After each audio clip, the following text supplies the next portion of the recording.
पुण्यात फ्लॅट घ्यायचा आहे. पण कुठे घ्यायचा, कसा घ्यायचा, कुणावर विश्वास ठेवायचा?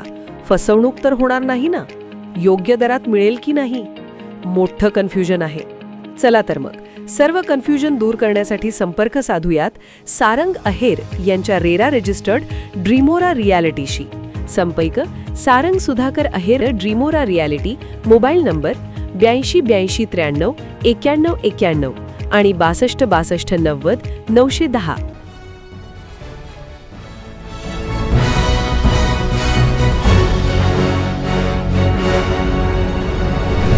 आपण पाहत आहात BCCN न्यूज.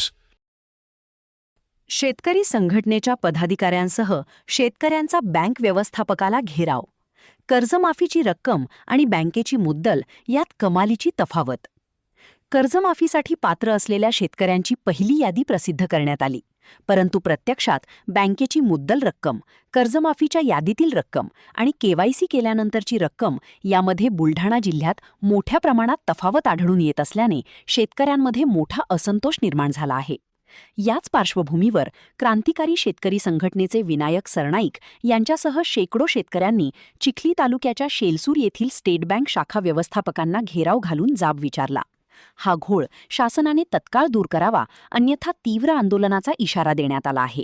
शासनाने जी कर्जमाफी केली, या कर्जमाफीची रक्कम आणि शेतकऱ्यांचं जे मुद्दलासहित व्याज आहे, ती व्याजाची रक्कम यामध्ये मोठ्या प्रमाणात तफावत आहे.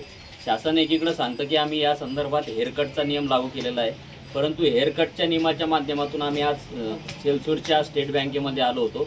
या संदर्भात खाली शासनाने बँकांना कसलेही आदेश अद्यापपर्यंत दिलेले नाही असं आमच्या निदर्शनास आलेलं आहे.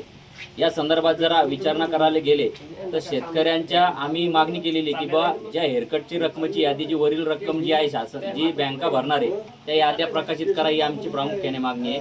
परंतु या संदर्भात कसलेही निर्देश नसल्यामुळे आम्ही याद्या लावू शकत नाही आणि वरची रक्कम बँका भरणार आहे या संदर्भात सुद्धा लेखी देऊ शकत नाही, अशा आम्हाला चिखली तालुक्यातील विविध बँका सांगतात. आमची शासनाला मागणी आहे की शेतकऱ्यांचं जर तुम्ही शासन जर सांगत असेल 2 लाखापर्यंत सरसकट कर्ज माफ केलं, परंतु त्या शेतकऱ्यांना वरची जी रक्कम भरायची आहे, जी तफावतीची रक्कम आहे, ती OTS मध्ये चालली आणि OTSच्या माध्यमातून ती बँका भरणार आहेत. त्यामुळे आमच्या शेतकऱ्यांचं सिबिल खराब होणार आहे. आमची शासनाला विनंती आहे की तुम्ही जर म्हणता आमचं सरसकट 2 लाखापर्यंत कर्जमाफ आहे, तर आमच्या शेतकऱ्यावर उद्या सिबिलची अडचण आमच्या शेतकऱ्यांना निर्माण झाली नाही पाहिजे. आणि त्याचप्रमाणे उद्या ज्या सिबिलमुळं आमच्या विद्यार्थ्याला एज्युकेशन लोन मिळणार नाही, त्याचप्रमाणे विविध जे लोन आहेत ते लोनसुद्धा मिळणार नाही. त्यामुळे आमची मागणी आहे की ही तुम्ही जे हेअरकटची योजना आणली, ती हेअरकटची योजना सर्वसामान्य शेतकऱ्यापर्यंत एकदा पोहोचवा. आणि त्याचप्रमाणे विविध ज्या बँका आहे, तुम्ही जर सांगता आम्ही बँकांना हेअरकटच्या माध्यमातून रक्कम भरायच्या सूचना दिलेल्या आहेत, तर हे हेअरकट नेमकं काय आहे हे सर्वसामान्य शेतकऱ्यांना सुद्धा कळू द्या, ही आमची प्रामुख्याने मागणी आहे.